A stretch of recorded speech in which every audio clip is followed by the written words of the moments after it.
دانش صاحب یہ جو ادب ہے یہ تو کوئی ڈسکریمنیشن کسی قسم کی نہیں کرتا. ہاں یہ نہیں کرتا. تو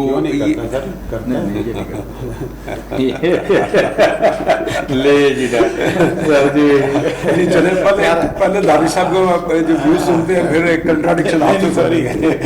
جی سر ایک تو بات ہے کہ جو دنیا کا اعلیٰ ادب ہے وہ ہمیشہ کرائسس میں پیدا ہوا. ٹھیک ہے. ہمیشہ برے حالات نے اچھا ادب دیا.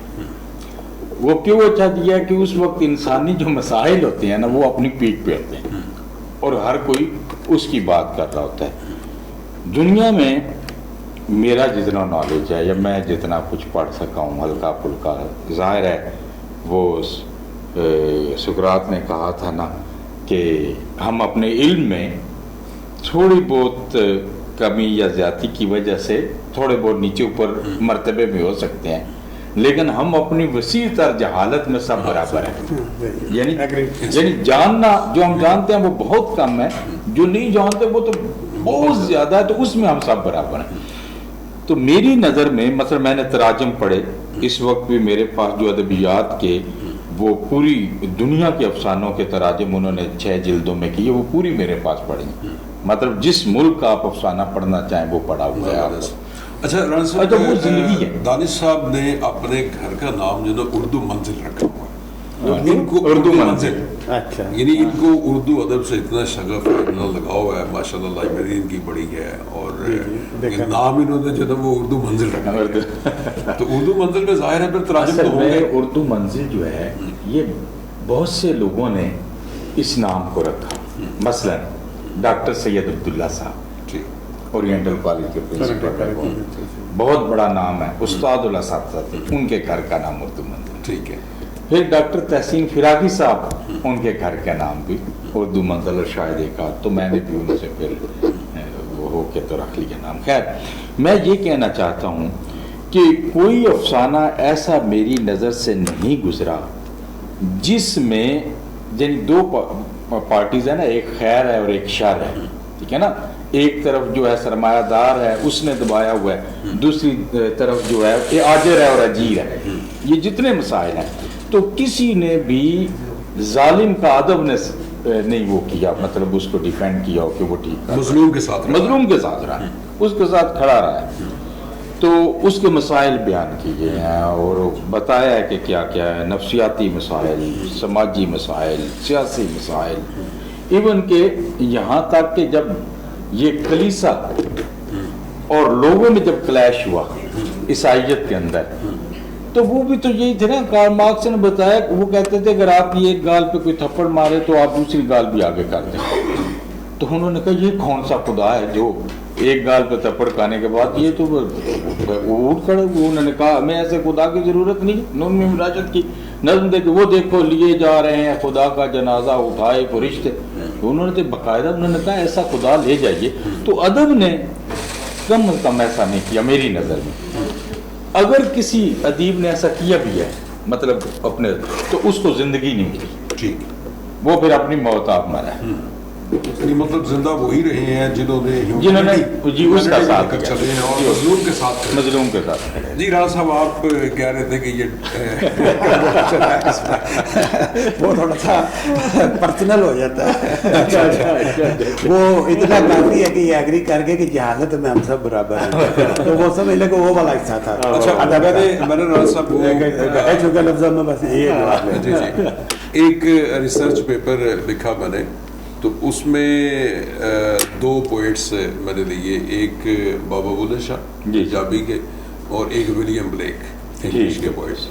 اچھا چونکہ دونوں مسٹک ہیں تو ان کا چھوٹا سا پیپر تھا, اس میں جو ایک کمپیریٹیو اسٹڈی میں نے کیا.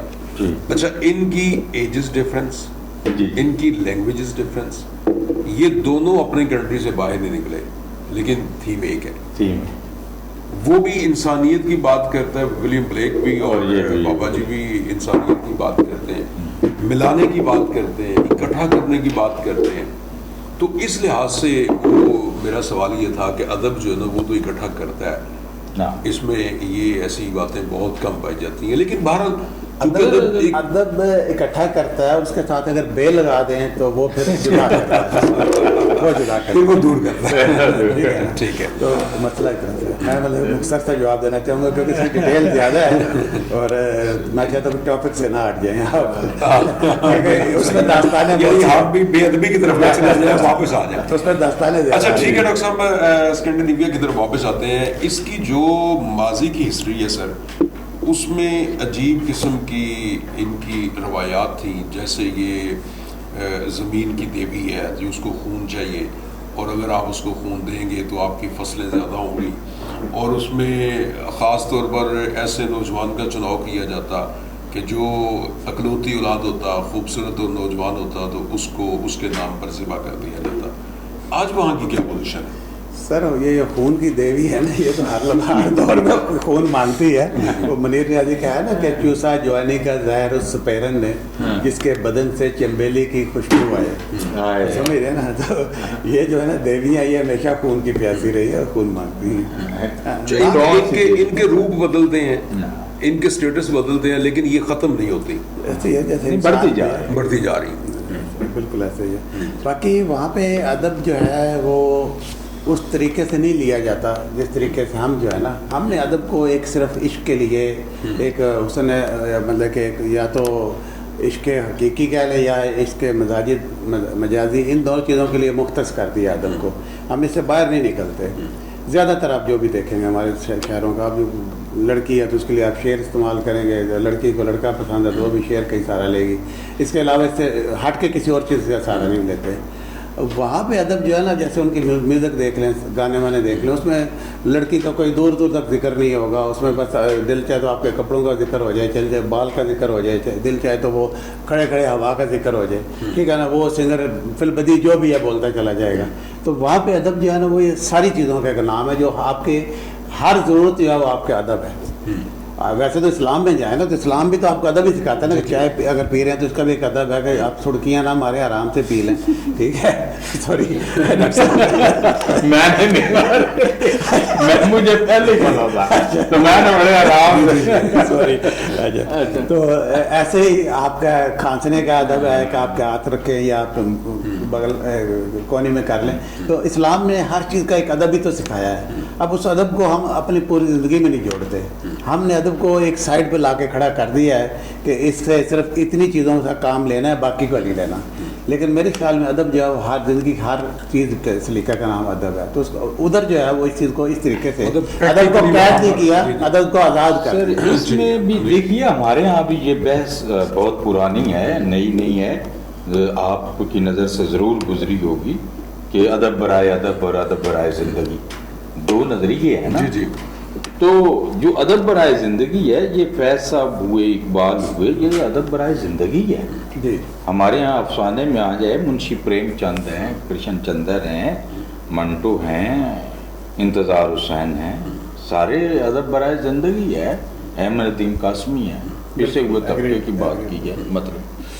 تو بیچ میں وہ ایلیمنٹ بھی ہوتا ہے ایسا نہیں ہے اس میں. اس میں بھی دیکھیں زندگی کا ہمارے یہاں دو مکتبہ فکر ہیں. آپ اس کو جانتے ہیں 2 ادبستان ہیں اسکول آف تھاٹس. ایک لکھنؤ ایک دلی ہے. اب جو دلی ہے اس میں داخل کی شاعری ہے قلبی واردات ہے کیونکہ دلی نے بڑے مسائل دیکھے. ہر 20-30 سال کے بعد اجڑتی رہی. لوگ کبھی بھی معاشی طور پہ اچھے نہیں ہوئے. آئے روز حملہ آور آئے قتل و غارت دیکھی اپنوں کو مرتے ہوئے دیکھا تو ان کے یہاں قلبی واردات. اس کے مقابلے میں لکھنؤ کبھی تباہ نہیں ہوا. وہاں وہ سلاطین کا شہر وہ روسا کا عمرا کا کوٹے کی عملداری تھی. خاتون کی حکمرانی تھی. طائف کی لوگ وہ ایک ادارہ تھا باقاعدہ لوگ اپنے بچوں کو ادب اداب سیکھنے وہاں بھیجا کرتے تھے. تو پیسہ تھا رقص و سرود تھا سب کچھ. وہاں خارج کی شاعری ہے وہاں حسن کی قدرت کے حسن کی شاعری ہے ندی نالوں کی شاعری ہے آبشاروں کی شاعری ہے پہاڑوں کی شاعری ہے وادیوں کی شاعری ہے محبوب کے لب رخسار کی شاعری ہے گل و بلبل کی شاعری ہے سب خارج.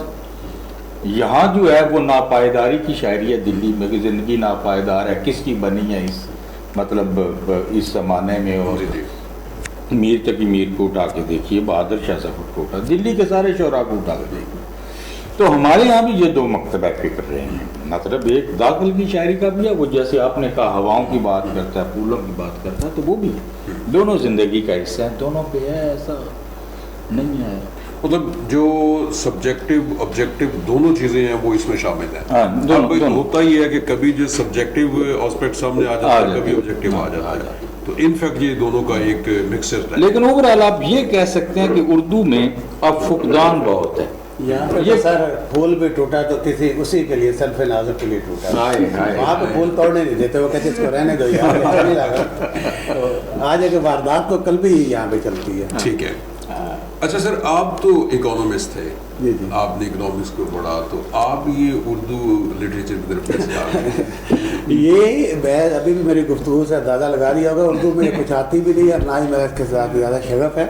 یہ ہمارے ایک رومیٹ ہوتے تھے میاں منیر احمد سیال صاحب، جی، ہاسٹل میں، Islamic centre hostel Punjab university Lahore میں. وہ بہت پڑھتے تھے، لائک 24 گھنٹے میں 28 گھنٹے پڑھنا ان کا مشغلہ تھا. تو ایم اے عربک کر رہے تھے وہ.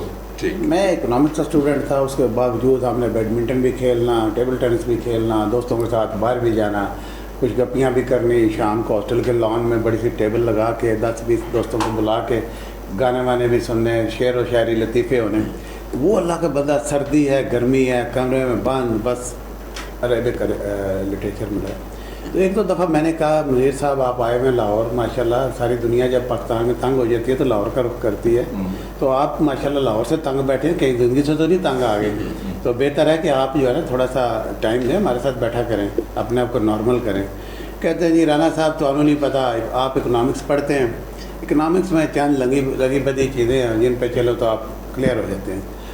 ہمارا جو ہے نا لٹریچر یہ اتنا لمبا چوڑا سفر ہے، کہاں سے شروع ہوتا ہے اور کہاں تک پڑھنا ہوتا ہے. تو یہ بہت بڑا مشکل ہے عربک میں، یعنی لٹریچر میں ماسٹر ڈگری کرنا انتہائی مشکل کام. ٹھیک ہے. تو میں نے کہا اچھا منیر صاحب ایسا کرتے ہیں، میں ابھی تو اپنے ایگزام میں ہوں بزی، فارغ ہو جاؤں تو آپ کو لٹریچر کی بھی کوئی ایک ڈگری دے ہی دے کے لا کے. تو ایگزام سے فارغ ہوئے، ادارے 2-4 مہینے میں رزلٹ آنا ہوتا ہے. تو میں نے اردو کا لٹریچر جو ہے وہ خرید لیا. تو پرائیویٹ پڑھ کے میں نے جسٹ اس کا ایگزام دے دیا، تو 2nd ڈویژن سے پاس ہو گیا. میں ان کو میں نے کہا منیر صاحب یہ لے لیں، یعنی کہ 6 مہینے بعد میں کہا یہ ہے، میں اردو کی ڈگری پڑھی ہے، یہ بھی لٹریچر ہے، وہ بھی لٹریچر تھا. ٹھیک ہے. تو اتنا سا کام ہے اردو میں، ماسٹر ڈگری کر جس کو آپ نے پتہ نہیں کیا آپ نے ہوا بنایا تھا. تو میں نے کہا آپ اکنامکس میں کر کے سکھا دیں، تو میں آپ کو مانتا ہوں 3 مہینے میں کریں. تو اینی اٹ واز لائک میں اس لیے اس کو بڑا لائٹ لیتا ہوں. وہ ڈگری مجھے تحفے میں دے دی یونیورسٹی، بس ایسا سمجھنا. ماشاء اللہ. اچھا سر، آپ وہاں جو ایرانی فنش ان کی ایک ایمبیسی ہے، وہاں پر بھی آپ رہے ہیں، وہاں آپ نے کام کیے ہیں؟ جی، میرا کیریئر ہی ہے ٹوٹل 23 ایئرز میں نے ایمبیسی میں جاب کی ہے. تو is a commercial adviser to the embassy of Iran. آپ کو پتہ ہے ایران پہ سینکشنز تھے لائک 40 ایئرز امریکن. تو ہمارے لیے ایران کو سروائیول دینی ایک چیلنج تھا کہ ایسے حالات میں جب کہیں سے کچھ بھی بائنگ نہیں ہو سکتی، کچھ سیلنگ نہیں کر سکتا ایران، تو ایران کو کیسے سروائیو کیا جائے. It was my duty to serve there. تو ہم نے بہت سے out of the box solution نکالے. یہاں پہ میں وہ ساری باتیں نہیں کر سکتا، تھوڑا سا ان کو آپ سے ریکارڈ کر رہے ہیں. تو we did a lot job. Okay. اور سر وہاں جو ان کا ایک کلچرل سینٹر ہوتا ہے ایرانیوں، خانہ فرنگی. جی، خانہ فرنگی، تو وہ بھی وہاں پر ہے. وہاں پہ ایک کیونکہ کمیونٹی تھوڑی تھی ایران کی، تو ایک اسکول بنایا تھا ہم نے ایرانیوں کے لیے. وہ امام خمینی کا کہنا یہ ہے کہ کہیں پہ اگر ایک بھی ایرانی بچہ ہے نا اور وہ پڑھنا چاہتا ہے تو اس کے لیے اسکول بنانا میری ذمہ داری ہے. تو ہمارے میں جب کیریئر شروع کیا تھا تو امام خمینی کے جو داماد ہیں ڈاکٹر محمود احمد بروجردی، تو وہ امبیسیڈر تھے وہاں پہ، اور انہوں نے مجھے انوائٹ کیا تھا امبیسی میں فرسٹ جاب کے لیے. ٹھیک ہے. وہ میں پاکستانی کمیونٹی کا ایک جو کلچرل سینٹر تھا اس کا اس وقت جنرل سیکرٹری تھا. تو ان کو 2-4 دفعہ پروگرام میں بلایا پاکستان کے، جیسے 14 اگست ہوتا ہے جیسے. انہوں نے مجھے ملنا جلنا تھا، انہوں نے مجھے انوائٹ کیا کہ ہم جواب ہمیں چاہیے اور بندہ چاہیے جو ایسا، تو میں تم کو اس کے لیے فٹ سمجھتا ہوں. He invited me. He was the son law of Imam Khomeini, very very powerful ambassador. اس سے زیادہ پاورفل ایران میں کوئی بندہ نہیں ہو سکتا. تو اس کی جو وائف تھی وہ امام خمینی کی بیٹی تھی. تو مجھے یہ بھی سعادت حاصل ہے کہ میں نے ان لوگوں کے ساتھ کام کیا. اور اس حوالے سے پھر ہم نے IAEA میں بھی ایران کے جو نیگوشیشن سو یہ آف ریکارڈ چلی جائے گی بات. Any way I did that. تو وہاں پہ ہم نے بہت بڑے بڑے ان لوگوں سے ملنا جلنا بھی ہوا. ہانس بلانک اور یہ سارے جو ہیں سب سے بھی ملاقاتیں رہی ہیں. تو روحانی صاحب جو صدر بعد میں پریزیڈنٹ بنے ان سے بھی, حسن روحانی صاحب. اس کے علاوہ ایران کی جو بھی چیدہ شخصیات ہیں ان کے ساتھ یونائٹڈ نیشن میں یا انٹرنیشنل فورم پہ ملاقاتیں ہوتی رہی. تو اچھا, میں نے دانش صاحب کہیں سے سنا تھا کہ جو ایران کا انقلاب تھا نا اس کی بنیاد کلام اقبال ہے. ہاں جی, وہ تو امام کا میں نے کہا تھا نا کہ موجودہ زمانہ اقبال کا زمانہ, اور اقبال کو تو وہ اقبال لاہوری کہتے ہیں, اور اقبال لاہوری, کاف کو وہ غیر سے بولتے ہیں اقبال لاہوری. اور وہاں تو ان کے گھروں میں اقبال کی تصویریں لگی ہیں نا, تو اس میں شک نہیں ہے. صرف ایران ہی کو آپ کیا, یہ جتنی بالٹک ریاستیں ہیں جہاں بھی کلام اقبال نے کام لکھا ہے. اس کے پیچھے چھوٹی سی اور بھی چیز ہے. اقبال نے آپ کو دیکھا ہے ٹوٹل 8 بکس لکھی ہیں, اس میں سے 5 فارسی میں. تو فارسی ان کے لیے اور ان کے فارسی کے لیے بہت خدمات ہیں. تو اقبال نے جو تھیسس لکھ کے جو گولڈ میڈل لیا تھا وہ بھی فارسی کے ایران کی مشین پہ لکھا تھا. تو اس لیے ایران کے سے اقبال ڈائریکٹ متاثر تھا, اور ایرانی پھر اقبال سے متاثر ہوئے. تو یہ ہے اس کی بات. آپ کو پتہ ہے نا اقبال کی نفسیات میں جو تھی 3rd کلاس میں ڈگری تھی ان کی, انہوں نے پاس کیا تھا ایگزام کو, اتنا زیادہ وہ نہیں تھا بریلینٹ ان کا وہ, لیکن کیونکہ وہ ایک ہی اسٹوڈنٹ تھے برے صغیر کے, اس وجہ سے انہیں گولڈ میڈل بھی ملا تھا. ٹھیک ہے. تو یہ ہے اقبال کا. لیکن اقبال کیونکہ اردو اور فارسی میں تو ان کا کوئی ثانی ہے ہی نہیں, تو ایرانی اس لیے ان کو بہت پسند کرتے ہیں کہ ان کی 5 کتابیں ہیں, اردو میں تو 3 ہیں. اور وہ جو بکس ہیں ان کی 5 فارسی میں, تو وہ کوئی تحریک پیدا کرتی ہیں. ظاہر ہے وہ تو بندے کو ایک دفعہ اٹھا دیتی ہیں بھائی. نہیں ہے جی, اقبال کی شاعری کا یہ تو ہے نا. جی جی. اچھا رانا صاحب, کوئی میسیج آپ دینا چاہیں گے اپنے ناظرین کو؟ میسیج یہ ہے سر کہ منڈی بہاؤدین کی سرزمین سے میرے جیسا بندہ اٹھ کے اپنے آپ کو ایک کامیاب انسان سمجھتا ہے. مطلب اس لیول سے نہیں جس طریقے سے لوگ سمجھتے ہیں مادی پوزیشن میں, لیکن مجھے خود پتہ ہے اپنے طور پہ کہ وہ کہتے ہیں نا یہ میرا نام ہو تو یہ مٹی بڑی گلزار ہے ساکی ایسے کر کے. تو ایسا کہ یہاں پہ اور بھی بہت سے لوگ ہیں جو بہت کچھ کر رہے ہیں اپنے ملک کے لیے. تو نوجوانوں سے خاص طور پہ محنت کریں اور بس محنت کریں, بجائے شارٹ کٹ کے اپنا قبلہ درست کر کے اپنے ڈائریکشن کو صحیح کریں, بجائے اس کے کہ بھٹکتے رہیں ادھر ادھر شارٹ کٹ کے چکر میں. صحیح ڈائریکشن لیں, صحیح وقت پہ صحیح ڈیسیجن لیں. خود نہیں لے سکتے, اپنے سینئر سے ڈسکس کریں, تو کامیابی یقیناً آپ کے قدم چومے گی. جی سر. ہاں جی بالکل, میں بھی یہی کہنا چاہوں گا کہ وہ اقبال کے شعر میں اس کا ایک مصرع جو ہے اس پہ عمل ہو جائے تو یقین محکم, یعنی جو آپ نے راستہ چن لیا اس پہ آپ محبت ڈٹ جائیے, پھر عمل پائم. پھر صرف ڈٹنے ہی نہیں کہ آپ نے اس پہ یقین کر لیا اور بیٹھ گیا, نہیں, پھر مسلسل اس پہ لگے رہیے اور محبت اور اپنا بیہیویئر لوگوں سے ایسا رکھیے کہ وہ آپ ان کے دل سے دعائیں نکلیں. یہ کامیابی کے لیے بڑی چیز ہے. اقبال نے اس میں یہ بھی بیان کیا. تو 3 چیزیں, اپنا جو راستہ آپ نے چنا صحیح سوچ سمجھ کر اپنے سمت کا تعین کیجئے, پھر اس پہ ڈٹ جائیے. پھر اس کو اچیو کرنے کے لیے مسلسل محنت کیجئے, لگاتار محنت کیجئے, اور لوگوں کے لیے دل آزاری کا نہ آپ بنے سبب. لوگوں سے دعائیں لیجئے تو انشاءاللہ اگلی جو منزل ہے وہ کامیابی. بہت شکریہ جناب مظہر دانش صاحب اور رانا امتیاز احمد صاحب, آپ نے صدائے عوام کے لیے ٹائم نکالا. ناظرین, اس کے ساتھ ہی ہمارے آج کے پروگرام کا وقت ختم ہوا چاہتا ہے. اجازت دیجیے, اللہ حافظ.